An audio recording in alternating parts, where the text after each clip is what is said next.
mantuvimos callados todo ese tiempo. Bueno, toda esa gente se convirtió con el gobierno de Moreno en el principal aliado de ese gobierno.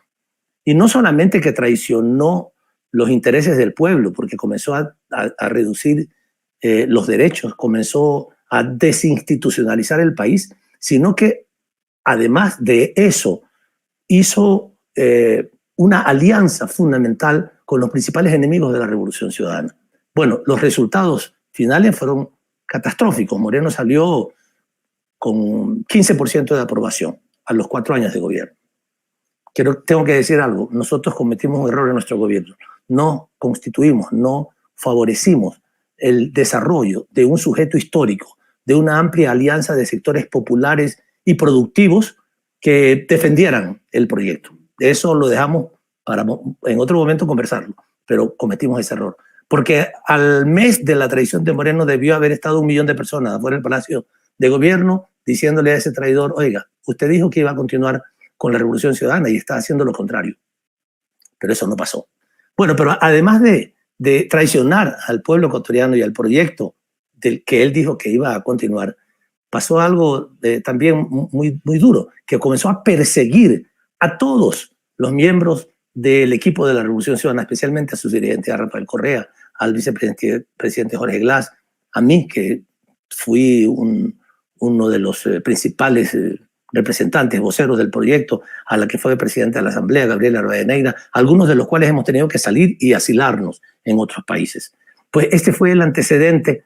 Y después de eso, se producen nuevas elecciones en el 2021 y llega Guillermo Lasso, que había sido el contrincante de Lenín Moreno, al que le habíamos ganado las elecciones en el 17, y en el 21, en una segunda vuelta, lamentablemente, con muy poco margen, gana Guillermo Lasso ante nuestro candidato Andrés Arauz.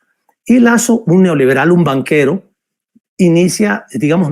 continúa la política que había comenzado Lenín Moreno, el traidor.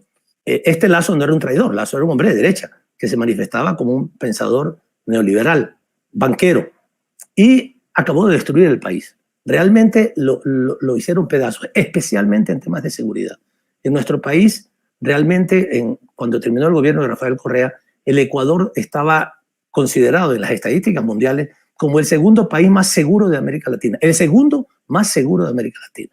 Y ahorita está entre los más inseguros de América Latina y entre los 15 más inseguros del mundo. Porque, lamentablemente, este gobierno de Lasso, que es un gobierno que se ha demostrado muchísimos actos de corrupción absolutamente probados, y no solamente eso, sino que su círculo más íntimo vinculado con mafias del narcotráfico, la conocida mafia albanesa en el Ecuador. Y como consecuencia de esto, digamos, de esta información que no la sacamos nosotros, no la sacó algún opositor, la sacó un portal de noticias que había pedido a gritos que se votara en favor de Lasso en las elecciones, y que recibió una información, un informe de la Policía Nacional que decía esto. A través digamos, de escuchas telefónicas, la policía había detectado que el círculo íntimo de Guillermo Lasso estaba involucrado en terribles actos de corrupción y también vinculado con esta mafia del narcotráfico. En estas condiciones se produce un juicio político, lo cual está contemplado en la Constitución del Ecuador, y en ese juicio político que había comenzado unas semanas atrás, el día sábado que acaba de pasar, debían de votar los asambleístas a ver si censuraban al presidente y lo destituían como consecuencia, o si no lo censuraban. Como Lasso se daba cuenta de que, digamos, era muy posible que lo censuraran porque era imposible tapar las pruebas que había, él decide utilizar, digamos, ilegítimamente, e incluso ilegalmente también, una figura que existe en la Constitución del Ecuador que no se llama la muerte cruzada. La muerte cruzada es el término que se usa coloquialmente, pero que se llama la disolución de la Asamblea. El presidente, según la Constitución, puede disolver la Asamblea Nacional, lo que aquí se llama el Congreso de México, la puede disolver, pero al mismo tiempo él se tiene que ir. O sea, por eso se llama muerte cruzada. Mato a la Asamblea y me mato yo. Entonces, por eso se llama así, pero eso se llama propiamente la disolución de la Asamblea.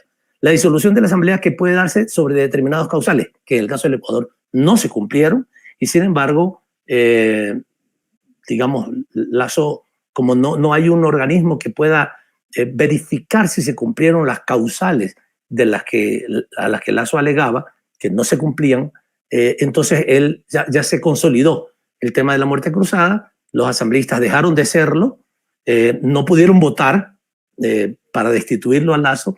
Esa es una de las maneras en que Lasso se salvaba, digamos, de que lo destituyeran, y ahora entramos en un proceso electoral. En 3 meses más tienen que producirse elecciones, tanto de presidente como de la Asamblea Nacional, para completar el periodo del gobierno de Guillermo Lasso. Él también puede lanzarse a la reelección, no creo que se lance porque tiene el 7% de aceptación nacional.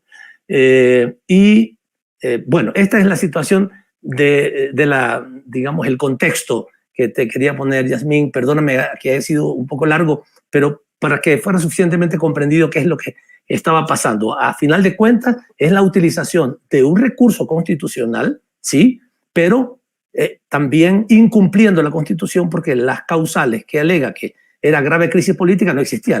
La crisis era la de él, porque a él lo iban a destituir, y conmoción interna tampoco existía. Existió conmoción interna en octubre del 19 y en junio del 22, pero no existía conmoción interna. Por tanto, lo que él alegó como causal realmente no existía. Y finalmente, pero lamentablemente no hay otros recursos en la Constitución, y en este momento ya, el día de ayer, el Consejo Nacional Electoral convocó a elecciones para el 20 de agosto de este año, o sea, estamos hablando después de 3 meses, y ahí vamos a ver cómo están las cosas. Hasta aquí.